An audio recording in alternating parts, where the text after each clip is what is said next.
She kissed a stranger out of revenge. I didn't expect him to be the beginning of a new story. Before we explore all the details of this incredible story, tell us where you're following us from and the time. Subscribe to the channel so you don't miss a thing, and let's embark on this journey together. The warehouse-turned-theater in Brooklyn smelled of fresh paint and desperation. Amelia Ray Monroe stood in the shadows of the backstage area, her fingers absently tracing the rough brick wall as she watched the celebration unfold before her. The independent theater company's winter showcase had just wrapped, and now the cast and crew mingled in that peculiar way theater people did, all dramatic gestures and forced laughter that echoed off the high ceilings. She adjusted the strap of her vintage slip dress, a thrifted treasure she'd paired with well-worn Chuck Taylors. Her thick curls were piled high in a messy bun, with a few rebellious coils framing her face. The dress's deep burgundy complemented her rich chocolate skin. But tonight she didn't feel beautiful.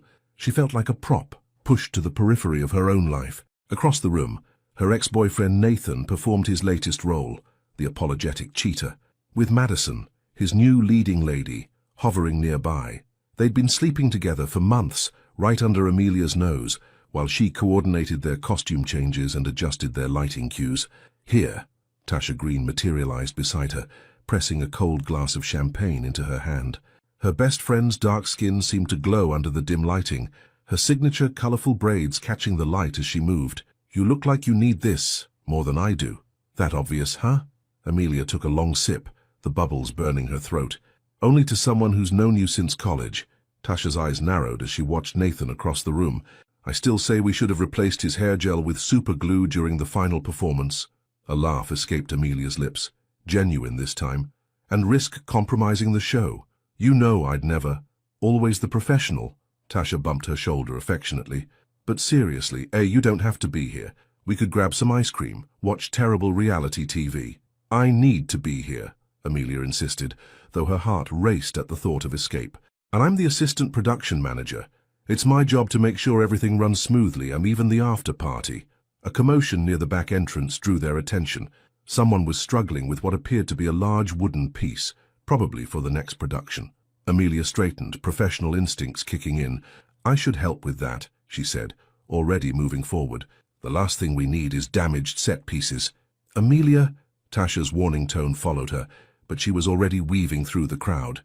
As she approached, the shape of a man emerged from behind the wooden panel, tall, broad-shouldered, with a well-groomed beard and kind eyes that caught the light. His grey Henley was dusted with sawdust, and his sleeves were rolled up to reveal strong forearms. "Can I help?" Amelia asked. Reaching for the other end of what she now saw was an intricately carved bench. "I've got it," he replied, his voice deep and gentle. "Just need to figure out where this goes. I'm Lucas, by the way. Lucas Brooks."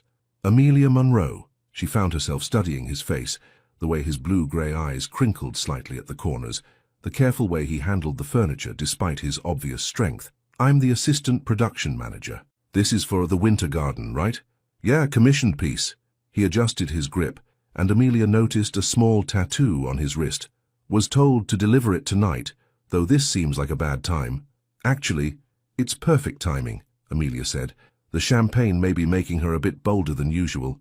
"Everyone's distracted. We can get it stored without 20 different opinions on its placement." Lucas chuckled, a warm sound that seemed to resonate in her chest. "Lead the way, then." They maneuvered through the back hallway, away from the party's noise.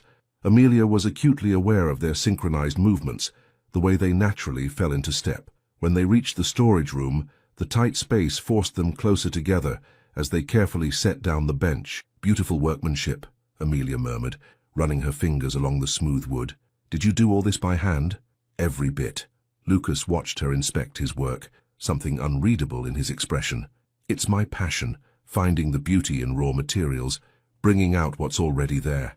Their eyes met in the dim light of the storage room, and Amelia felt something shift in the air between them. Maybe it was the champagne, or the emotional exhaustion of the past few weeks, or simply the way he looked at her, like he was actually seeing her, not just looking through her.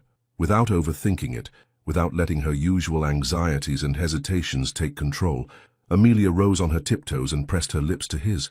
For a moment, everything was still. Then Lucas's hand found her waist, gentle but steady, and he kissed her back with a tenderness that made her heart ache. When they broke apart, Amelia's hand was resting on his chest, feeling his heartbeat through the soft fabric of his shirt. The world seemed to have narrowed to just this moment, just them in this quiet room with the smell of wood shavings and possibility in the air. "I don't usually—" Lucas started. "Me neither," Amelia whispered. A crash from the party shattered the moment, followed by laughter and applause. Reality came rushing back, and Amelia stepped away, her cheeks warm. "I should get back," she said, smoothing her dress. "Thank you for the bench."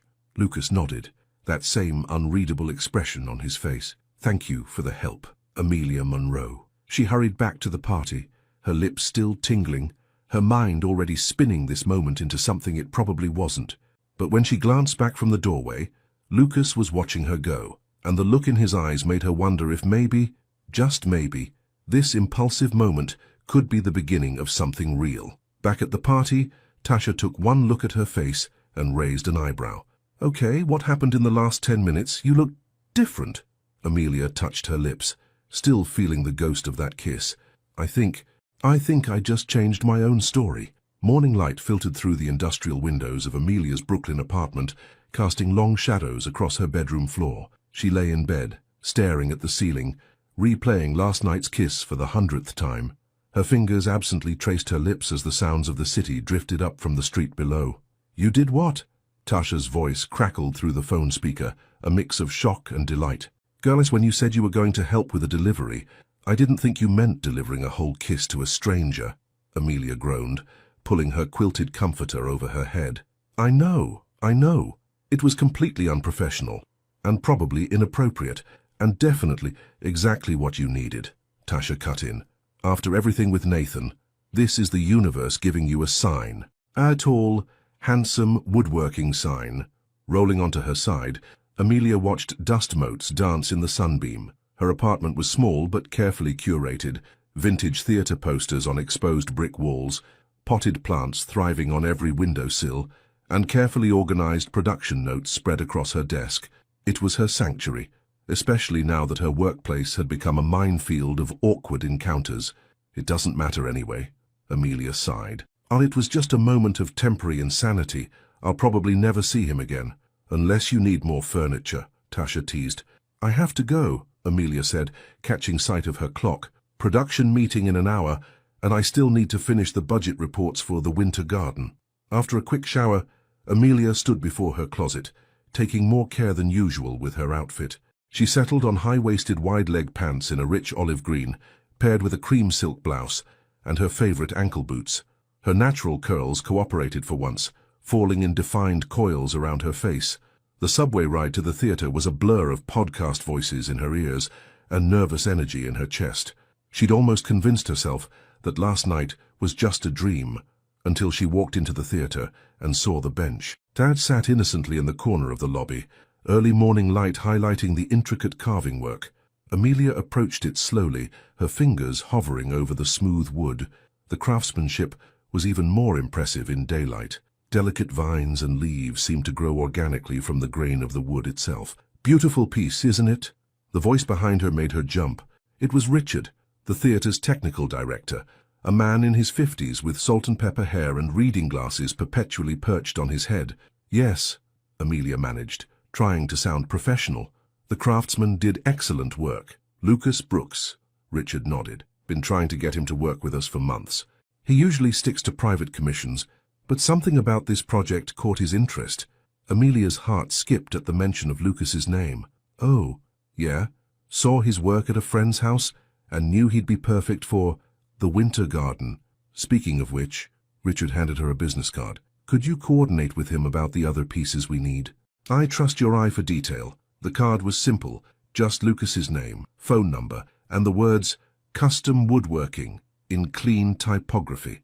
Amelia stared at it, feeling the weight of possibility in the small rectangle of cardstock. "Sure," she said, slipping the card into her pocket. "I'll reach out."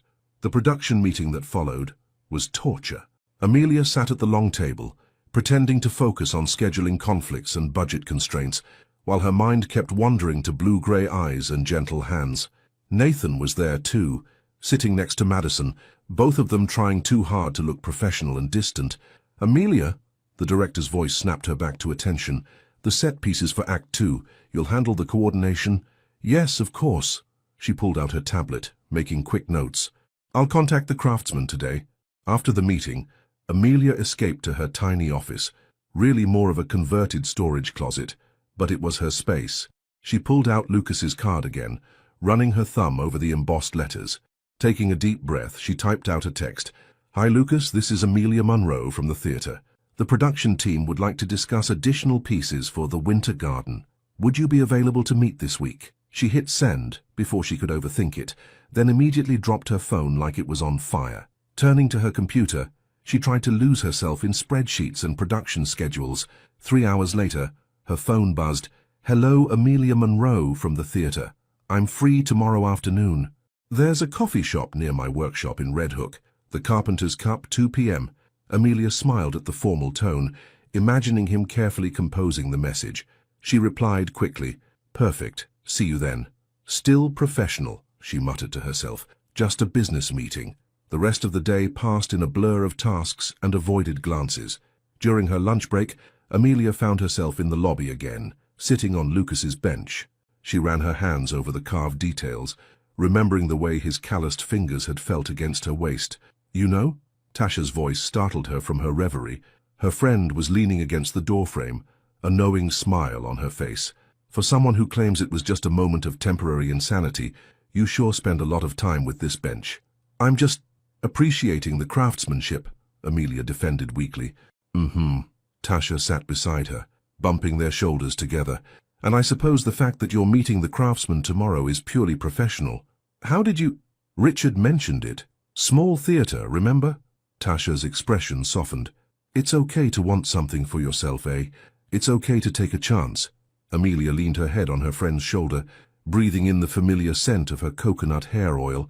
"What if I'm reading too much into it? What if it was just a kiss? What if it wasn't?" Tasha countered. "What if this is the beginning of your own story, not just someone else's supporting character?" Later that night, as Amelia lay in bed listening to the city sounds below, she allowed herself to hope. Her fingers traced the edges of Lucas's business card on her nightstand, and she thought about the way he had looked at her in that storage room, like she was something worth seeing, worth knowing. Tomorrow she would be professional. She would discuss dimensions and deadlines, wood types and finishes. But tonight, in the quiet of her room, she could admit that maybe Tasha was right. Maybe it was time to step into the spotlight of her own life. Her phone lit up with one last text. "Looking forward to discussing the project, Lucas." Amelia smiled into her pillow, feeling like a teenager with a crush. But underneath the giddiness was something else, a quiet certainty that tomorrow might be the beginning of something real, something that, like Lucas's carvings, had been waiting to emerge from raw material all along. The Carpenter's Cup was exactly the kind of place Amelia would have expected Lucas to choose. Housed in an old warehouse in Red Hook, the coffee shop balanced industrial charm with handcrafted warmth. Exposed pipes crisscrossed the ceiling, while handmade wooden tables dotted the concrete floor. The smell of fresh coffee mingled with the salty breeze from the nearby harbor. Amelia arrived 15 minutes early, her production binder clutched to her chest like armor. She'd changed outfits 3 times before settling on a flowing midi dress in deep forest green, patterned with tiny golden leaves. Her curls were loose today, falling past her shoulders in carefully defined spirals. "You're early," a familiar, deep voice said behind her. Amelia turned to find Lucas standing there, looking somehow both exactly as she remembered and completely new in the afternoon light. He wore dark jeans and a chambray shirt with the sleeves rolled up, revealing that same delicate tattoo on his wrist. There was a smudge of sawdust on his collar, and his blue-grey eyes held a hint of nervousness that made her own anxiety ease slightly. "Professional habit," she managed to say. "Theatre people live and die by call times." His smile was soft. "Good thing I got here even earlier then." He led her to a corner table, one she noticed was particularly beautiful, with an intricate inlay pattern on its surface. As they sat down, Lucas ran his hand along the edge almost unconsciously. "Did you make this one too?" Amelia asked. "Most of the furniture here," he admitted. "The owner, Michael, was my first real client when I started out. Now I use the workshop space behind the building." A barista approached, a young woman with vibrant red hair and multiple ear piercings. "The usual, Lucas? And for your friend?" Oat milk latte, please, Amelia said, trying not to read too much into the way Lucas was apparently a regular here, with a usual order and everything. Once they were alone again, an awkward silence fell. Amelia opened her binder, pulling out sketches and specifications, while Lucas watched her with that same quiet intensity she remembered from the storage room. "So," she began, her professional voice taking over, "for the winter garden, we need several key pieces." "About the other night," Lucas interrupted softly, Amelia's hands stilled on her papers. "We don't have to—" "I'd like to," he said, "if that's okay." She looked up then, meeting his eyes. The afternoon sun streaming through the windows caught the lighter flecks in his irises, making them look almost silver. "I don't usually kiss strangers," she said finally. "I don't usually get kissed by strangers," he countered, a small smile playing at the corners of his mouth. "But I'm glad you did." The barista returned with their drinks, an oat milk latte for Amelia and, she noticed, a simple black coffee for Lucas. The interruption gave her a moment to collect her thoughts, to steady her racing heart. "I was having a rough night," she explained, tracing the rim of her cup. "My ex, he works in the company. He'd been cheating on me with another actor, and everyone knew except me. I guess I wanted to do something unexpected, something that wasn't about being careful or professional or perfect." Lucas listened intently, his expression thoughtful. "And now?" Amelia took a sip of her latte to buy time. "Now I'm sitting here trying to be professional, but all I can think about is how your hands felt, and how you smelled like coffee and wood shavings, and how I've never done anything like that before, but it felt right." Lucas finished when she trailed off. "It felt right."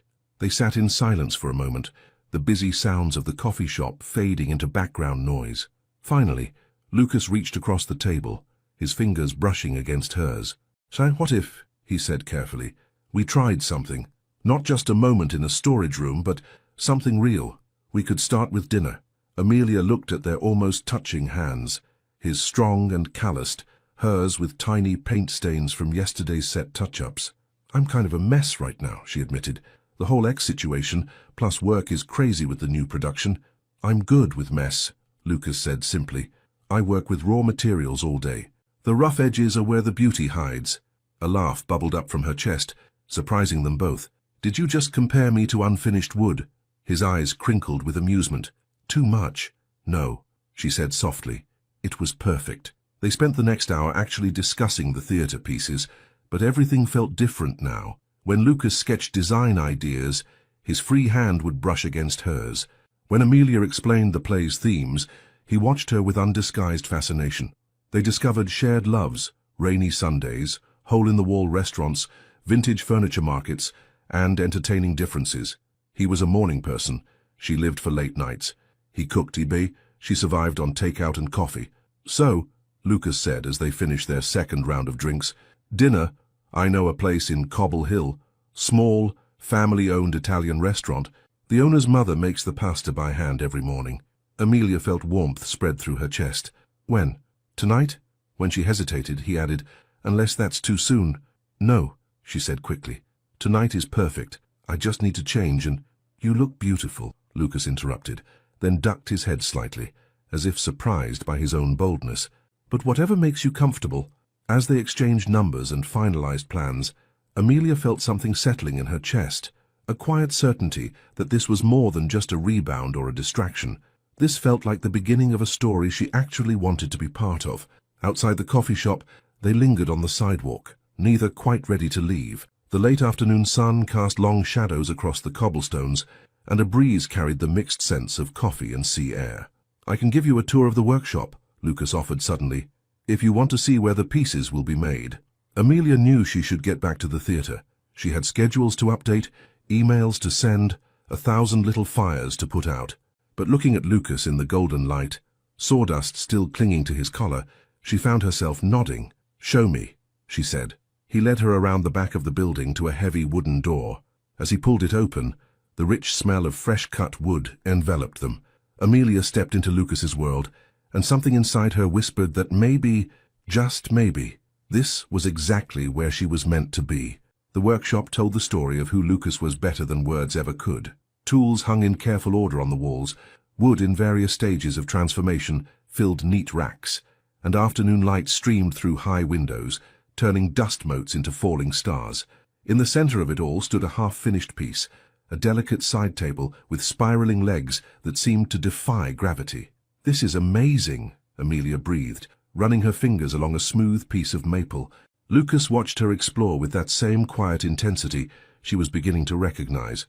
"It's not much, but it's mine. Every piece tells a story." "And what story will our pieces tell?" she asked, meaning the theater furniture, but hearing the double meaning in her own words. He stepped closer, his presence solid and warm behind her. "I guess we'll have to wait and see." When their eyes met this time, there was no impulsivity, no champagne courage, just two people standing in a shaft of sunlight, surrounded by the possibility of something beautiful being carved from raw material. This time, when they kissed, it felt like coming home. The streets of Cobble Hill were alive with early evening energy as Amelia walked from the subway station. Her phone buzzed with another text from Tasha, the fifth in the last hour. "Just remember to actually eat the food this time. Your last first date, you were so nervous you just pushed pasta around your plate for 2 hours." Amelia smiled, typing back, "That's because my last first date was with an actor who spent those 2 hours talking about himself. Something tells me Lucas is different." The restaurant was tucked away on a quiet corner, its warm light spilling onto the sidewalk through windows framed by climbing ivy. Lucas was already waiting outside, and Amelia's steps faltered slightly at the sight of him. He'd changed into dark slacks and a navy button-down that made his eyes look stormy. His beard was freshly trimmed, and his hair was still slightly damp, curling at the ends. "Hi," she said softly, suddenly shy despite their earlier kisses. Lucas's eyes traveled over her appreciatively. She'd chosen a deep purple wrap dress that complemented her skin tone, paired with delicate gold jewelry and low heels. Her curls were arranged in a cascade over one shoulder. "You're beautiful," he said simply, no artifice in his voice. Inside, the restaurant was exactly as Lucas had described, intimate and welcoming, with exposed brick walls and wooden tables that Amelia now suspected might be his work. An elderly woman with silver hair greeted Lucas by name, kissing both his cheeks before leading them to a corner table. "That's Maria," Lucas explained as they sat down. "She's owned this place for 40 years. I restored all their original tables when I was just starting out."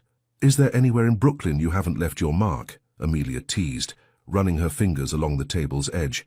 "A few places," he smiled, "but I'm working on it." The conversation flowed as easily as the wine Maria insisted on bringing them, a rich red that tasted of berries and possibility. They talked about their families, his mother in Connecticut, her parents in Virginia, their dreams, his own furniture line someday, her ambitions to direct, and the winding paths that led them to this moment. "So why woodworking?" Amelia asked as their appetizers arrived, burrata that melted on the tongue and bread still warm from the oven. Lucas considered the question, taking a sip of wine. "I was kind of a lost kid, couldn't sit still in class, couldn't focus on books. But in my grandfather's workshop, everything made sense. The wood told me what it wanted to be. I just had to listen." "That's how I feel about theater," Amelia said. "Everyone thinks it's about pretending, but it's really about truth, finding it, shaping it, sharing it." Their eyes met across the table, and something electric passed between them. Lucas reached across, his fingers intertwining with hers. "Tell me something true," he said softly. Amelia felt the wine warming her blood, giving her courage. "I'm scared of how much I already like you." His thumb traced circles on her palm. "Tell me something else true. I keep waiting for the other shoe to drop, for you to have a secret girlfriend or a drinking problem or a collection of creepy dolls." Lucas laughed, the sound rich and genuine. "No girlfriend, no drinking problem. Though I do have one wooden puppet I made in high school." "I knew it," Amelia grinned. "Your turn. Tell me something true. I haven't been able to stop thinking about you since that night in the storage room." His voice was low, intimate. "I've started 3 pieces since then, and they all somehow end up having curves that remind me of the way you moved when you kissed me." Heat bloomed in Amelia's cheeks, but she didn't look away. "Keep going. I'm not good with words like your theater people. I'm better with actions, with making things real enough to touch." His fingers tightened slightly around hers. "But I want to learn your language. I want to know what makes you laugh, what keeps you up at night, what stories you need to tell." Maria appeared with their main courses, handmade pasta for Amelia, osso buco for Lucas, breaking the moment's intensity but not its intimacy. As they ate, they shared bites from each other's plates, their legs touching under the table. "My ex," Amelia said suddenly, putting down her fork. He always made me feel like I was too much, too emotional, too invested in my work, too everything. Lucas's eyes were steady on hers, and now I'm sitting here with someone who makes me feel like maybe I'm exactly enough. The rest of dinner passed in a blur of good food, better conversation, and moments of charged silence that promised more. When the bill came, Lucas insisted on paying, but promised Amelia could get the next one, a casual assumption of future dates that made her heart skip. Outside, the spring evening had turned cool. Without hesitation, Lucas shrugged off his jacket and draped it over her shoulders. The fabric was warm from his body, and it smelled like him. Wood shavings and clean soap and something uniquely Lucas. "Let me walk you home," he said. They took the long way, through quiet residential streets where brownstones wore their garden boxes like jewelry. Their hands found each other naturally, fingers interlocking as if they'd done this 100 times before. "Tell me something else true," Amelia said as they approached her building. Lucas stopped walking, turning to face her. In the glow of the streetlights, his eyes were intense. "I'm falling for you, and it should scare me, how fast this is happening, how real it feels. But instead, it feels like something I've been waiting for without knowing it. Like when I look at a piece of wood and can already see what it wants to become." Amelia stepped closer, her free hand coming up to rest on his chest. She could feel his heart beating steady and strong beneath her palm. "Keep going. I want to take this slow," he said, his voice rough. "Do it right. But God, Amelia, when you look at me like that." She rose on her tiptoes, bringing their faces close together. "Like what?" "Like you see me," he breathed. "Really see me." This kiss was different from their others. Slower, deeper, full of promise and possibility. Lucas's hands framed her face with infinite tenderness, while Amelia's fingers curled into his shirt, holding him close. When they finally parted, they were both breathing heavily. Lucas rested his forehead against hers, his thumbs stroking her cheeks. "Tell me something true," he whispered. Amelia smiled, her heart full and fearless. "I think this is the beginning of my favorite story." Later, after more kisses and reluctant goodbyes, Amelia stood in her apartment, still wearing Lucas's jacket. Her phone lit up with a text from him. "Made it home. Already missing you. Is that too much?" She hugged the jacket closer, breathing in his scent, and typed back, "No, it's exactly enough." As she got ready for bed, Amelia caught sight of herself in the mirror, cheeks flushed, eyes bright, lips curved in an uncontrollable smile. For the first time in a long time, she didn't see someone's ex, or the reliable assistant stage manager, or the girl who wasn't quite enough. She saw herself, and she looked beautiful. 2 weeks into their relationship, Amelia found herself practically living in Lucas's workshop. She'd set up a makeshift office in the corner, her laptop and production binders sharing space with his wood samples and design sketches. The arrangement made sense. She could oversee the furniture production for The Winter Garden, while stealing glances at Lucas as he worked. "You've got sawdust in your hair again," Lucas said, coming up behind her chair. His hands, warm and slightly rough, brushed through her curls, sending shivers down her spine. "What occupational hazard of dating a woodworker?" she replied, leaning back into his touch. "Though my stage crew keeps asking why I'm suddenly covered in wood shavings. Tell them you're method producing, really getting into the Winter Garden theme." Amelia laughed, but it was cut short by her phone buzzing again. The theatre's director had been calling all morning, each message more urgent than the last. "You should answer it," Lucas said softly, his hands moving to massage her shoulders. She sighed, picking up the phone. Amelia Monroe speaking. "Where are you?" The director's voice was tight with stress. "We have a crisis. Nathan just dropped out of the show. Something about a TV pilot. We need to completely restructure the rehearsal schedule, and half the props need to be modified for his replacement." Amelia was already gathering her things, producer mode kicking in. "I'll be there in 30 minutes. Make it 20, she ended the call, turning to Lucas with apology in her eyes.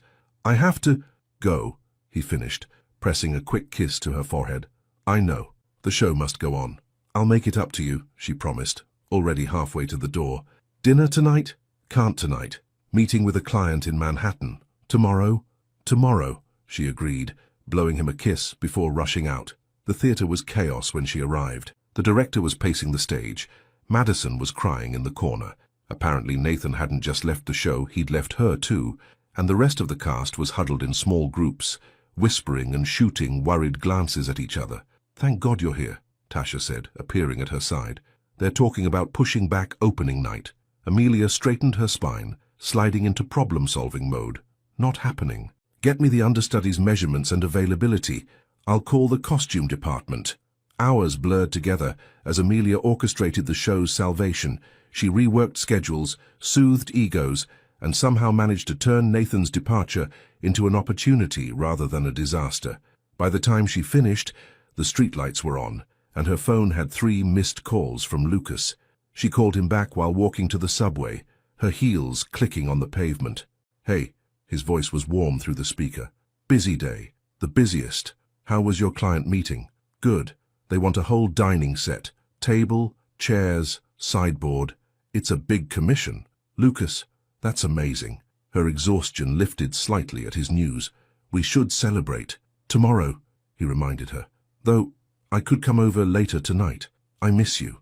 The words made her heart flutter, even as anxiety crept in. "My place is a disaster. I haven't been home enough to clean, and there are scripts everywhere." "Amelia," he interrupted gently, "I don't care about mess. Remember, raw materials?" She smiled despite herself. "Okay, come over. I'll order Thai food." An hour later, Amelia was frantically trying to make her apartment presentable when a knock came at the door. She opened it to find Lucas holding a bottle of wine and wearing that soft smile that made her knees weak. "Hi," she breathed. Instead of answering, he stepped forward and kissed her, the kind of kiss that made everything else fade away. When they parted, Amelia noticed he had something tucked under his arm. "What's that?" Lucas pulled out a small wooden box, intricately carved with intertwining vines. "Made this for you, for your desk at the theater. Thought you could use something beautiful in all that chaos." Amelia took the box, running her fingers over the detailed work. "When did you have time to make this?" "I work on it during breaks, when you're not in the shop." He looked almost shy. "It helps, having something of you to focus on when you're not there." Emotion welled up in her throat. No one had ever made her something before, not like this. Not with such care and thought, and her phone buzzed again. The director's name flashed on the screen. Lucas saw it too. "You should answer it." "No," Amelia said firmly, putting the phone face down. "Right now, I just want to be here, with you." They settled on her couch with Thai food and wine, Amelia tucked against Lucas's side as she told him about the day's drama. His fingers played with her curls as he listened, occasionally pressing kisses to her temple. "I'm sorry I'm so busy," she said finally. "The show opens in 3 weeks, and with Nathan leaving—" "Hey," Lucas turned her face toward his. "I understand busy. I have deadlines too, remember? But you still make time. You make me things. I make time because I want to. Because it matters." His eyes were serious. "You don't have to apologize for doing your job well." Amelia shifted to straddle his lap, her hands framing his face. "Tell me something true." It had become their ritual, these moments of raw honesty between them. Lucas's hands settled on her hips, anchoring her. "I'm falling in love with you," he said simply, "and it terrifies me how much I want this to work." Her breath caught. They hadn't said those words yet, though they'd been dancing around them. "Tell me something else true," she whispered. "I worry sometimes," he admitted, "that your world is too big for mine, that all the excitement and drama and passion of theater will make my quiet workshop seem boring." "Lucas," she kissed him softly, "your workshop is the most peaceful place I know. It's where I can breathe, where I can just be me, not the person everyone at the theater needs me to be." His hands tightened on her hips. "Tell me something true." "I'm falling in love with you too," she said, "and it doesn't terrify me at all. It feels like the surest thing I've ever known." Later, much later, they lay tangled in her sheets, the city lights casting patterns on the ceiling. Lucas traced lazy circles on her bare shoulder, while Amelia listened to his heartbeat. "Move in with me," he said suddenly. Amelia propped herself up to look at him. "What?" "Not right away," he clarified. "But soon. My place is bigger, closer to both our works. And I want to build a life with you, Amelia. A real one, with furniture I make for us and spaces we create together." She should have felt scared. It was too fast, too soon, too much. But looking at Lucas in the dim light, seeing the hope and love in his eyes, all she felt was right. "Okay," she said. "Okay?" "Yes." She kissed him softly. Let's build something beautiful together. Her phone buzzed again on the nightstand, but this time, Amelia didn't even hear it. She was too busy writing a new story, one where work and love didn't have to be opposing forces, one where she could be both the reliable stage manager and the woman who falls in love with a quiet man who sees beauty in raw materials, one where she finally gets to be the main character in her own life. The crash of splintering wood echoed through Lucas's workshop, followed by a string of muffled curses. Amelia looked up from her laptop just in time to see him standing over the remains of what should have been the show's centerpiece, an ornate garden archway now broken beyond repair. "Lucas?" She approached carefully, noting the tension in his shoulders, the white-knuckled grip he had on his tools. "The joint wasn't right," he said through gritted teeth. "The whole structure was off. 2 weeks of work, wasted. 2 weeks. Exactly how long they had until opening night." Amelia felt anxiety curl in her stomach, but kept her voice steady. "We can fix this, maybe if we—" "We?" Lucas turned to face her, his eyes stormy. "There is no we in this, Amelia. I'm the one who has to rebuild it. I'm the one who failed." The word failed hung heavy in the air between them. Amelia reached for him, but he stepped back, running a hand through his hair in frustration. "I need some air," he muttered, heading for the door. "Lucas, wait." But he was already gone, leaving Amelia alone in the workshop with the broken pieces of wood and the weight of unspoken words. Her phone buzzed. Tasha calling. "Please tell me the archway is ready for technical rehearsals tomorrow." Amelia stared at the splintered remains. "We might have a slight problem. Slight as in fixable, or slight as in the director's going to have an aneurysm." "I don't know yet." Amelia sank onto a nearby stool, feeling the pressure of everything crushing down on her. Lucas just walked out. "I've never seen him like this." Tasha was quiet for a moment. "Maybe it's not just about the archway." "What do you mean?" You practically live in his workshop now. Every surface has your scripts, your coffee cups, your presents. And yeah, he asked you to move in, but what? But maybe he's feeling the pressure too. The theater world isn't exactly subtle. We're loud and dramatic and always in crisis mode. His workshop used to be his sanctuary. The words hit Amelia like a physical blow. She looked around the space. Really looked. Her production binders were sprawled across his design table. Her emergency makeup kit sat next to his wood stains. Her theater chaos had slowly invaded every corner of his ordered world. "I should go find him," she said, standing up. "No," Tasha said firmly. "Give him space. Give yourself space." "When's the last time you slept in your own apartment?" Amelia couldn't remember. "Go home," Tasha continued. "Take a bath.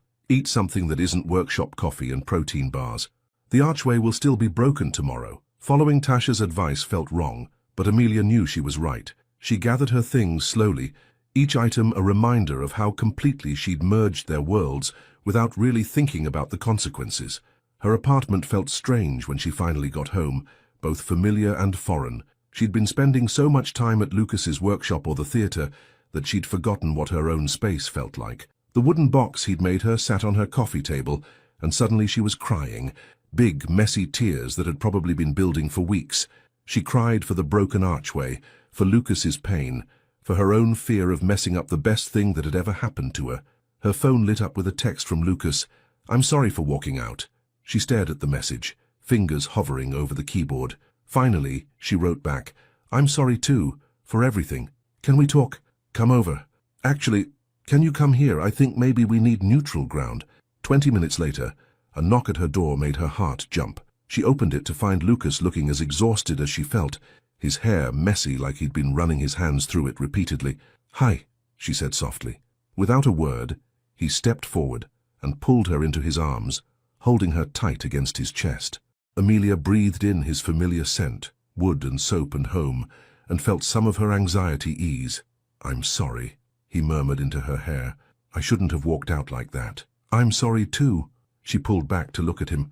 "I've been taking over your space, your time, everything." Lucas led them to the couch, keeping one of her hands in his. "Tell me something true," he said, their ritual bringing comfort even now. "I'm scared," Amelia admitted. "Scared that I'm too much, that my world is too chaotic for yours, that I'll end up driving you away like I drove Nathan." "Stop!" Lucas's voice was firm. "You didn't drive anyone away. Nathan left because he's selfish. That's not you. But today, in the workshop, today I failed. Not because of you, but because I put too much pressure on myself. This show, these pieces, I wanted them to be perfect, for you. Amelia touched his face gently. Tell me something else true. I love having you in my workshop, he said. Even with your scripts everywhere and your constant phone calls and the way you talk to yourself when you're problem solving. But sometimes I miss the quiet, the solitude. It's how I've always worked best. He caught her hand, kissing her palm.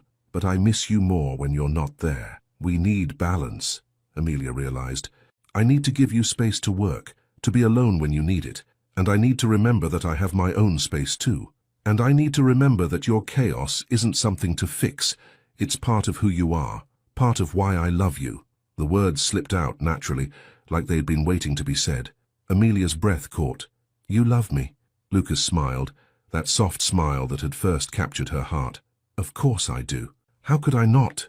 She kissed him then, pouring everything she couldn't say into the press of her lips against his. When they parted, she rested her forehead against his. The archway, she said finally. What are we going to do? We, Lucas emphasized the word, are going to rebuild it, better than before. But first, he pulled away slightly, looking around her apartment. When's the last time you actually lived here?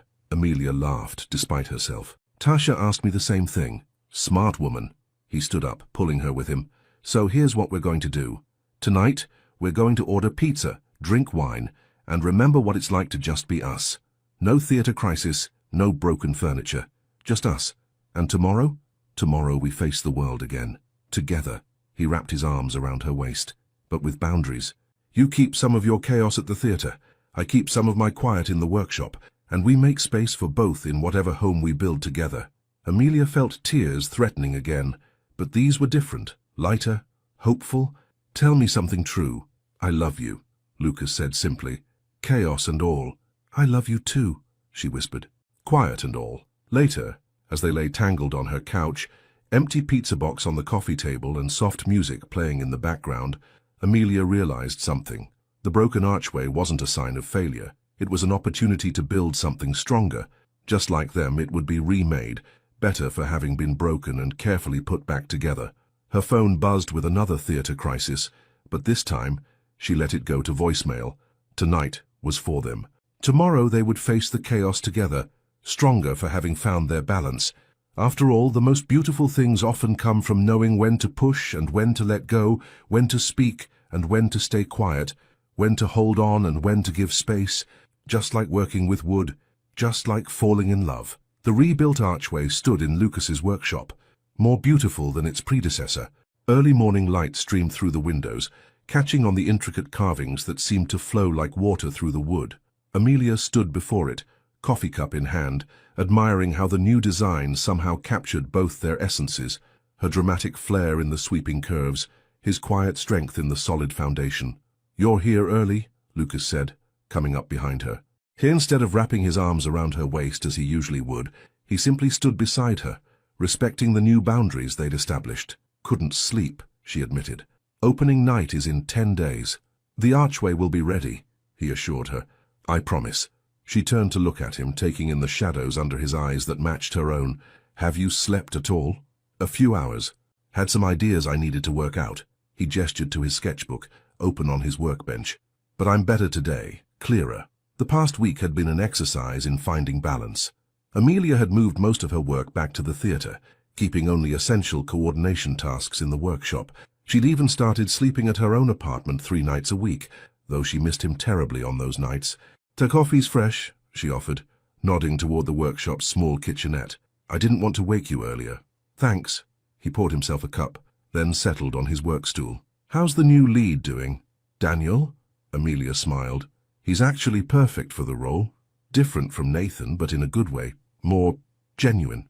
Like the difference between veneer and solid wood, Lucas mused. Exactly. She loved how he could translate everything into his own language.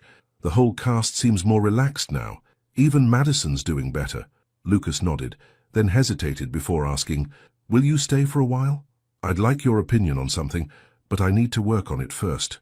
The old Amelia would have pulled up a chair and settled in for the day. The new Amelia checked her schedule on her phone. I can stay for an hour. I have a production meeting at 10. Perfect. He smiled, that soft smile that still made her heart flutter.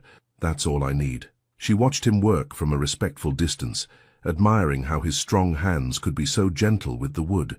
He was adding final details to the archway, delicate leaves and vines that seemed to grow organically from the structure. Her phone buzzed with texts from Tasha about costume fittings, but Amelia found she could let them wait. This moment, watching Lucas create something beautiful, hearing the soft sounds of his tools, feeling the morning sun warm on her skin, was worth protecting. "Okay," he said finally, stepping back. "Come look." Amelia approached the archway, gasping when she saw what he'd added. Hidden among the vines and leaves were tiny details that told their story. A coffee cup, a theater mask, a small heart. "Lucas," she breathed, touching one of the carvings gently. "It's perfect. Not too much." "No." She turned to him, eyes shining. "It's exactly enough." He pulled her close then, his hands still dusty with sawdust, as they cupped her face. When he kissed her, she tasted coffee and promise and possibility. "I should go," she whispered against his lips. "Production meeting." "Go," he said, stepping back. "I'll see you tonight." "Actually," she bit her lip, "I think I need a theater night. Final costume fittings are running late, and I have a million details to coordinate." "Hey," he touched her chin gently. "You don't have to explain. Do what you need to do. I'll be here." The simple acceptance in his voice made her love him even more. "Tell me something true," she said, their ritual feeling especially important in this moment. "I'm happier when you're here," he said honestly, "but I'm learning to be okay when you're not, because I know you'll come back." "Always," she promised. "Tell me something else true. I'm proud of us, for figuring this out, for not letting that broken archway break us." Amelia kissed him again, quick but deep. "One more truth. I love you," he said simply. "Now go run your theater." At the theater, chaos reigned as usual. Daniel was struggling with a particularly emotional scene. The costume department was having a crisis over fabric shortages, and the lighting designer had the flu. But Amelia found she could handle it all with a new sense of calm, knowing she had a quiet workshop and a steady love to return to. "You seem different," Tasha commented during their lunch break. "More centered." "Lucas and I figured some things out," Amelia explained, picking at her salad. "They're about space and balance and how love doesn't have to mean losing yourself," she smiled.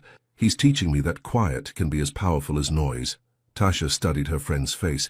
"Tell me something true." Amelia laughed at hearing their ritual from someone else. "I'm happy. Really. Genuinely happy. Even with opening night breathing down our necks and a million things that could go wrong. Because of the woodworker. Because of who I am when I'm with him, and who I am when I'm not." Amelia leaned back in her chair. "He makes me feel like I don't have to choose between being the competent stage manager and being the woman who's crazy in love. I can be both. And the moving in together thing. We're taking it slow. Well, slower." Amelia grinned. "Looking at places next month. He wants to make all the furniture himself." "Of course he does." Tasha's smile was fond. "You know what this means, right?" "What?" "You're living your own love story now, not just managing everyone else's." The truth of those words hit Amelia hard. She'd spent so long in the wings, making sure other people's stories ran smoothly, that she'd almost forgotten she deserved her own spotlight. That evening, after the costume fittings finally wrapped and the new lighting designer was briefed, Amelia found herself drawn to the workshop despite her plans for a theater night. She didn't go in, respecting Lucas's space was important, but she stood outside for a moment, watching through the windows as he worked. He was beautiful in the fading light, all focused intensity and careful movements. As if sensing her presence, he looked up, their eyes meeting through the glass. He smiled but didn't beckon her in, understanding that sometimes love meant watching from a distance. Amelia blew him a kiss and turned away, heading to her own apartment for a night of script revisions and bubble baths. But she carried the image of him with her, steady, strong, sure, her quiet harbor in life's storms. Her phone buzzed with a text from him. "The archway missed you today, but it understands you have a theater to run." She smiled, typing back, "Tell me something true." His response came quickly. "I'm carving our future into everything I make. Every piece has a little bit of you in it now. One more truth? Come over tomorrow. The archway has a surprise for you." Amelia hugged her phone to her chest, feeling like a teenager with her first love. But this wasn't young love. This was deeper, stronger, built on understanding and compromise and the willingness to work through broken things together. "Tell you something true," she texted back. I'm exactly where I'm supposed to be, even when I'm not with you. His response warmed her heart. That's what love is supposed to feel like. Not a cage, but a foundation. Now go run your world. My quiet will be here when you need it. Amelia settled into her bubble bath, scripts balanced on a bath tray, and felt completely, utterly at peace. Tomorrow she would see Lucas's surprise. Tomorrow she would face more theatre crises. Tomorrow would bring its own challenges and joys. But tonight she was simply Amelia, the woman who loved both spotlights and shadows, both drama and peace, both the chaos of theatre and the quiet of a workshop. And that, she was learning, was exactly enough. 3 days before opening night, everything fell apart. The moment Amelia walked into the theatre for final technical rehearsals, she knew something was wrong. The energy was off. That distinct, heavy feeling that meant disaster was brewing. She found Tasha standing center stage, staring up at the lighting grid with an expression of barely contained panic. Tell me it's not as bad as it looks, Amelia said, already knowing the answer. The grid's main control board is fried. Tasha's voice was tight. Half the lights aren't responding, and the other half are stuck on full brightness. The replacement part won't arrive until next week. Amelia felt her chest tighten but kept her voice steady. Options. We can try to rig a temporary solution, but Tasha was cut off by a tremendous crash from backstage, followed by shouting. They ran toward the sound, finding chaos in the wings. 2 stagehands stood frozen, staring at the wreckage of what had been one of Lucas's beautiful benches. In their attempt to move it, they'd somehow managed to drop it down a short flight of stairs. I'm so sorry, one of them stammered. We were trying to position it for the garden scene, but it was heavier than we expected. Amelia stared at the splintered wood, remembering how many hours Lucas had spent perfecting those curves. Her phone felt heavy in her pocket. She'd have to call him, have to tell him. Amelia, the director's voice cut through her thoughts. We need you in the dressing rooms. Now. The next hour was a blur of crisis management. Daniel, their lead actor, had developed laryngitis. The understudies were both out with food poisoning from a cast dinner the night before. The costume department was in tears over a ripped dress, and someone had spilled coffee all over the prompt book containing all of Amelia's carefully notated cues. By noon, Amelia found herself sitting alone in her tiny office, head in her hands. Her phone buzzed, Lucas calling. She took a deep breath before answering. Hey, she said softly. Tasha texted me about the bench. His voice was gentle, concerned. Are you okay? The simple question, the care behind it, almost broke her. No, she admitted. Nothing's okay. Everything's falling apart, and I don't know how to fix it all, and I'm coming over. Lucas, no, you have your own deadlines, and the workshop will still be there later. His tone left no room for argument. I'm bringing lunch. Real food, not those protein bars you've been surviving on. An hour later, Lucas arrived with containers of homemade soup and fresh bread from Maria's restaurant. He'd also brought his toolkit and several pieces of wood. The bench can be fixed, he said, setting up a temporary workspace in the corner of the stage.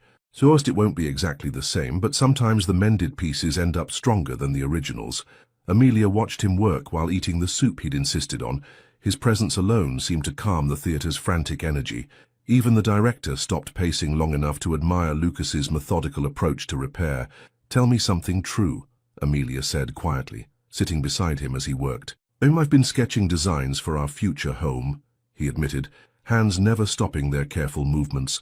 A reading nook for your scripts, a workshop space where you can watch me work without sawdust in your hair, a kitchen big enough for both my morning routine and your late-night coffee addiction. Warmth bloomed in her chest, pushing back some of the day's stress. Tell me more. Built-in bookshelves for all your theatre books, a window seat where you can run lines, a garden where we can have quiet mornings and loud dinner parties. He looked up at her, eyes soft. I'm building our future in my head, while my hands fix the present. She leaned forward, kissing him softly. I love you. I love you too. Now, what else needs fixing? With Lucas's steady presence beside her, Amelia faced each crisis systematically. They rigged a temporary lighting solution using some of Lucas's workshop equipment. He helped rebuild the damaged prompt book, his precise handwriting filling in missing cues. When Daniel's voice gave out completely during rehearsal, Amelia made the bold decision to have him perform the role as if his character had lost his voice, incorporating it into the story. It's actually more powerful this way, the director admitted, watching Daniel convey everything through gesture and expression. Sometimes limitations create beauty. By sunset, the theatre hummed with renewed purpose. The bench was repaired, stronger and more beautiful for its scars. The lighting system, while not perfect, created unexpectedly lovely shadows that enhanced the winter garden theme. The cast had adapted to the changes with creative energy, turning potential disaster into innovative theatre. "Come home with me tonight," Lucas said, as they watched the final rehearsal from the back of the house. "You need real rest, not just a power nap in your office." "I should stay," Amelia started, but he shook his head. "The theatre will survive without you for 8 hours. Trust me, everything looks different after actual sleep." In Lucas's loft above the workshop, Amelia felt tension she didn't even know she was carrying start to melt away. The space smelled like wood and coffee and home. New furniture pieces were scattered around. Prototypes, she realized, for their future home together. "You've been busy," she said, running her hands along a half-finished dining table. "Twice, like I said, I build when I miss you." He guided her away from the work area. "But right now you need sleep." In his bed, wrapped in soft sheets that smelled like him, Amelia finally let herself relax. Lucas held her close, his heartbeat steady under her ear. "Tell me something true," she murmured, already half asleep. "You're the strongest person I know," he said, kissing her forehead. "And it's okay to let someone else be strong for you sometimes. One more truth. I'm going to marry you someday." His voice was soft but certain. "Not now, not when everything's chaos, but someday, when the timing's right. I'm going to build us a life so beautiful it'll make all this stress worth it." Amelia fell asleep with those words echoing in her heart, dreaming of future mornings and shared spaces, and love built to last. She woke early the next day feeling renewed. Lucas was already up, the smell of coffee and fresh sawdust drifting up from the workshop below. On his workbench, she found a small wooden box with a note. "For opening night, something to remind you that beauty can come from chaos. Look inside when you need strength." The box was exquisitely carved with intertwining theatre masks and woodland motifs. Inside she found a delicate wooden pendant on a silver chain, a perfect miniature of their archway, complete with all the tiny details that told their story. Amelia put it on, the wood warm against her skin, and felt ready to face whatever challenges the day might bring. She had the strength of theatre magic in her blood, and workshop quiet in her heart. And in 2 days, when the curtain rose on opening night, she would have both their worlds on display, his art and her production merging into something greater than either could have created alone. Sometimes the most beautiful stories come from the moments when everything seems to be falling apart. Sometimes love is strongest in the spaces between chaos and calm, in the balance of spotlight and shadow, in the perfect harmony of noise and quiet. "Ready for tech rehearsal?" Lucas called up from the workshop. Amelia touched the pendant and smiled, ready for anything. The theatre hummed with that peculiar energy unique to opening nights, a mixture of terror and excitement that made the air itself feel electric. Amelia stood in the wings, headset in place, watching the house fill through a gap in the curtain. Her fingers absently traced the wooden pendant at her throat, its smooth surface worn from 2 days of nervous touching. 5 minutes to places," she called into her headset, her voice steady despite the butterflies in her stomach. The familiar ritual of pre-show checks grounded her, lights, sound, props, all marking their readiness in her earpiece. "Hey," Tasha appeared beside her, resplendent in a gold dress that complemented her dark skin. "Your woodworker clean-up nice." Amelia's heart skipped as she peered through the curtain again. Lucas sat in the front row, looking both uncomfortable and handsome in a charcoal suit. He'd trimmed his beard and attempted to tame his hair, though a rebellious curl still fell over his forehead. More importantly, he was here, despite hating crowds and formal events, because this mattered to her. "Did you give him the envelope?" Amelia asked. "Front row seat, program with your note, and strict instructions not to open it until after the show." Tasha squeezed her friend's shoulder. "Though I still think you're crazy for doing this tonight of all nights." "It feels right," Amelia said softly, touching the pendant again. "Everything feels right."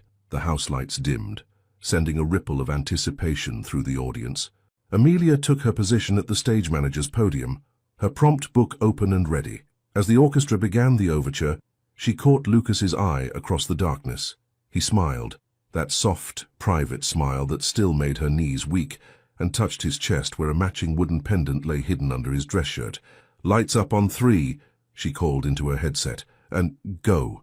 The show unfolded like a dream. Every crisis and setback from the past weeks seemed to transform into serendipity. Daniel's vocal limitations made his character's emotional journey more powerful. The imperfect lighting created an ethereal atmosphere perfect for the winter garden setting, and Lucas's repaired bench, now positioned center stage, seemed to glow under the lights, its mended parts adding character rather than showing damage. But it was the archway that took everyone's breath away. As the second act opened, revealing Lucas's masterpiece in all its glory, an audible gasp rippled through the audience. The intricate carvings caught the light like living things, the hidden details of their love story woven into every curve and shadow.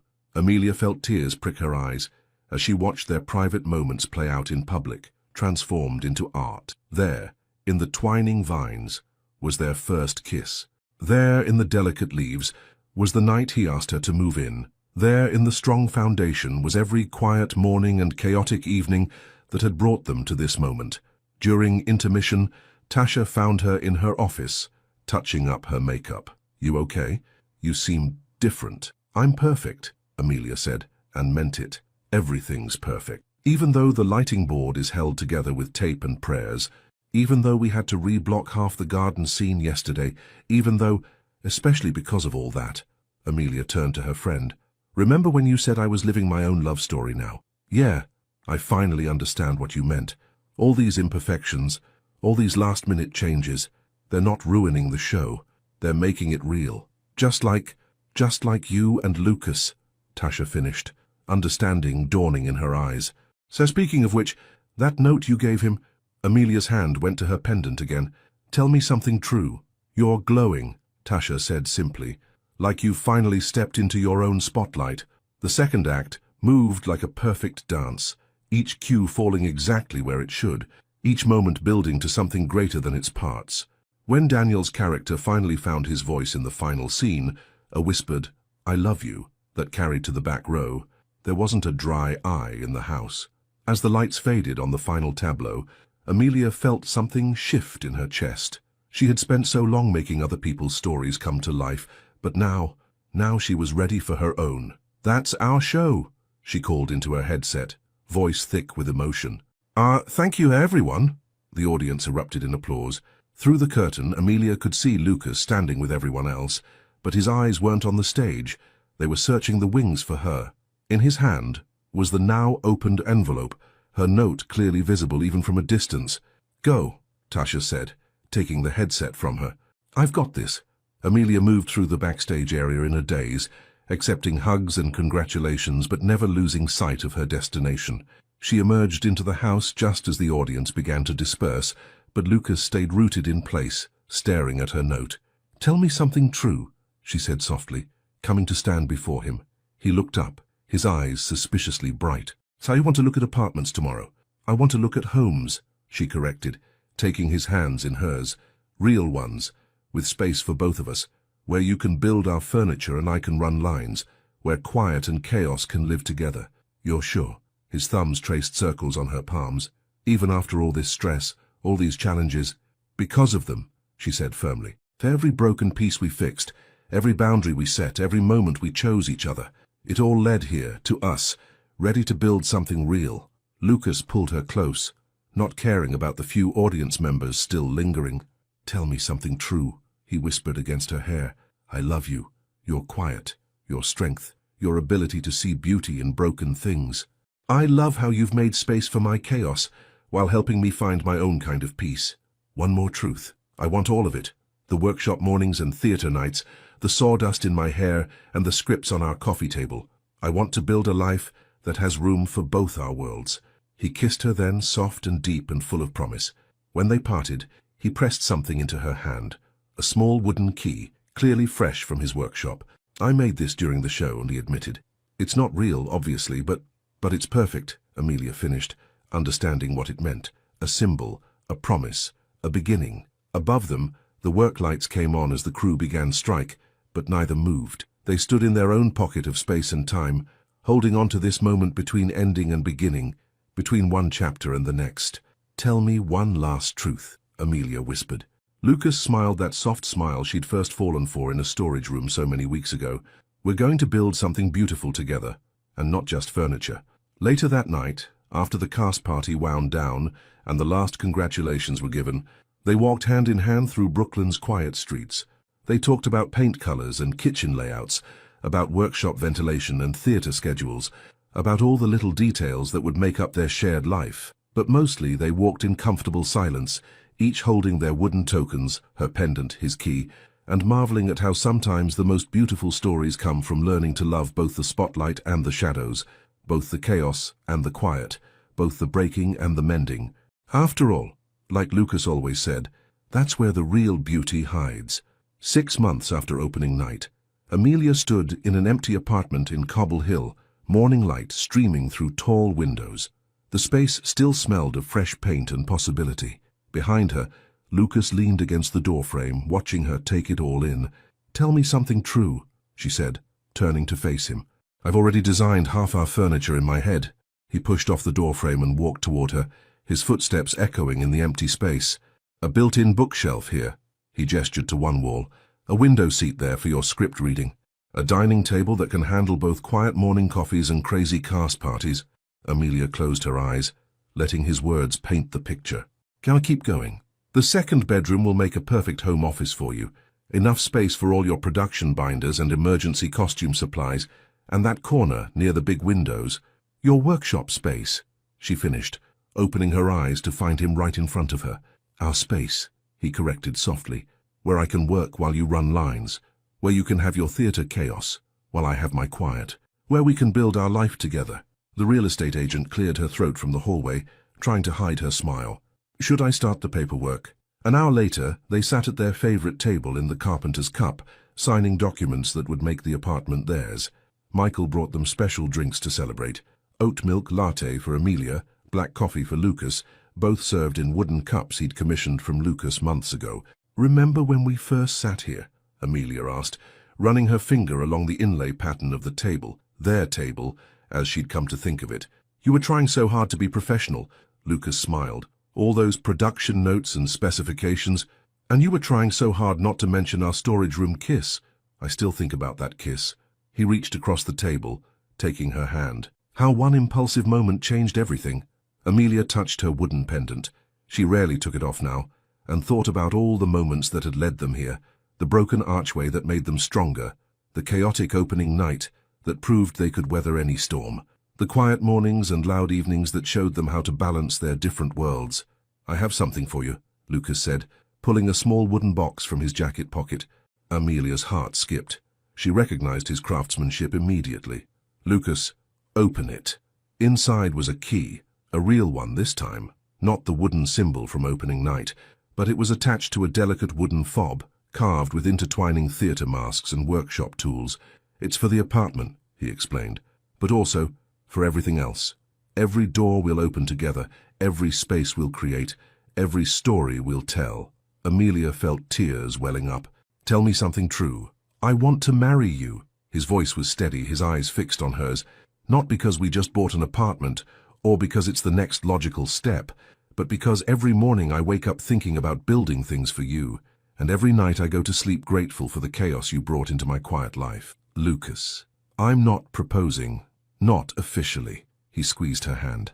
"So that'll come later, when I've finished the perfect piece to do it with, something that tells our whole story in wood and love." And she cut him off with a kiss, not caring that they were in public, that the real estate agent was still sorting papers at the next table, that Michael was pretending not to watch from behind the counter. "Yes," she whispered against his lips. "I haven't even asked yet." He laughed softly. "Yes to all of it, to the apartment, to the future proposal, to building a life with you. Yes to finding balance between your quiet and my chaos, between sawdust and spotlight, between breaking and mending." Later that day, they stood in their empty apartment again. Their apartment, officially now. The afternoon light cast long shadows across the hardwood floors, and the city hummed below their windows. Lucas had already started measuring spaces, making notes for the furniture he would build. Amelia had her own notebook out, sketching ideas for color schemes and room layouts. "We should have a housewarming party," she said, already mentally planning the guest list. "Once we have some furniture, Tasha can help me organize it, and we can invite the theater company, and Maria can cater." "And I'll hide in the workshop," Lucas teased. "No," she turned to face him. "You'll be right beside me, showing off your beautiful furniture, letting everyone see how perfectly our worlds fit together." He pulled her close, swaying slightly, as if dancing to music only they could hear. "Tell me something true. I can't wait to fill this place with our story. Your furniture and my scripts, quiet mornings and loud dinners, perfect moments and beautiful messes. One more truth. I fall more in love with you every day. With your steady hands and quiet strength, with how you see beauty in raw materials and broken things, with how you've helped me find my own kind of peace without dimming my spark." Lucas pressed his forehead to hers, their bodies still swaying gently. "Final truth. This is just the beginning," Amelia whispered. "We have so many stories left to tell, so many pieces left to build, so many moments left to create." As the sun set over Brooklyn, casting their empty apartment in golden light, they danced in the space that would soon be their home. No music played except the rhythm of their hearts. No furniture filled the rooms except the pieces in Lucas's imagination. No art adorned the walls except the shadows of the life they would build together. But in that moment, in the space between ending and beginning, between empty and full, between now and forever, they were home. Because home, they had learned, wasn't just a place filled with furniture and memories. Home was the quiet understanding between chaos and calm, the perfect balance of spotlight and shadow, the beautiful harmony of two different worlds becoming one. And as they danced in their empty apartment, holding tight to each other and their dreams, they knew that this love, this life, this story was exactly enough. It was, in fact, perfectly everything. The workshop smelled of fresh sawdust and summer air. Morning light streamed through the large windows Lucas had installed when they renovated the space, catching dust motes that danced like tiny stars. In one corner, Amelia's small desk sat covered in production notes. She was directing her first show next month. In another corner stood Lucas's latest masterpiece, still draped in canvas, waiting for the perfect moment. Their apartment above had become everything they'd dreamed of and more. Every piece of furniture told a story. The dining table that had hosted countless raucous cast parties and quiet morning coffees. The window seat where Amelia ran lines while Lucas sketched designs. The built-in bookshelves that held both theater scripts and woodworking journals. Even their bed was a work of art, with a headboard Lucas had carved to match their original archway, complete with hidden details of their continuing story. Amelia descended the workshop stairs, 2 coffee cups in hand. She wore one of Lucas's old flannel shirts over her rehearsal clothes, her curls piled high in a messy bun. The wooden pendant still hung around her neck, smooth from a year of nervous touches and loving caresses. "You're up early," Lucas said, not looking up from his work. He was making minute adjustments to whatever lay beneath the canvas, his movements precise and focused. "Couldn't sleep." She set his coffee beside him, breathing in the familiar scent of wood and possibility. "Too excited about tonight?" Lucas smiled, that same soft smile that still made her heart skip. "Tell me something true." "I already know what you're making under that canvas." Her eyes sparkled with mischief. "And I already know my answer." He finally looked up, surprise and amusement playing across his features. "Do you now?" "Mm-hmm." She perched on his workbench, careful not to disturb his tools. She'd learned that lesson months ago. "I know because I know you, because I know us." Lucas stood, wiping his hands on his apron before moving to stand between her knees. "Tell me something else true. I know it's going to be beautiful, because everything you make is beautiful." She ran her fingers through his beard, now streaked with a bit of grey that made him look even more distinguished. "And I know tonight, at the opening of my first show as director, you're going to find some perfectly quiet moment in all the chaos to show it to me." "You've ruined my surprise," he murmured, but his eyes were soft with love. "No." She touched their foreheads together. "You can never ruin a perfect moment by knowing it's coming. Sometimes the sweetest part is the anticipation." They stayed like that for a moment, sharing breath and dreams in the morning light. Below the workshop, Brooklyn was waking up. Above, their home waited with its perfect blend of chaos and quiet. And here, in this space that had become sacred to them both, their past and future met in an endless present. "One more truth," Lucas whispered. "I'm going to say yes," Amelia smiled. "Tonight, tomorrow, every day for the rest of our lives. Yes to building this life together. Yes to finding beauty in broken things. Yes to loving both the spotlight and the shadows." Lucas kissed her then, soft and deep and full of promise. When they parted, he glanced at the canvas-covered piece. "You really want to wait until tonight?" "Yes." She hopped down from the workbench. Some stories deserve their perfect moment. As she headed upstairs to prepare for rehearsal, Amelia paused at the door. Lucas had returned to his work, his movements sure and steady, his love carved into every piece he created. The morning light caught his profile, and for a moment she saw again that stranger in the storage room who had changed her life with a single kiss. "Tell me something true," she called softly. Lucas looked up, his eyes finding hers across the workshop. "I've been building this piece since the day I met you. Everything I've made, every story we've lived, every moment we've shared, it's all been leading to this. One last truth, this isn't the end of our story," he smiled. "It's just the beginning of our next chapter."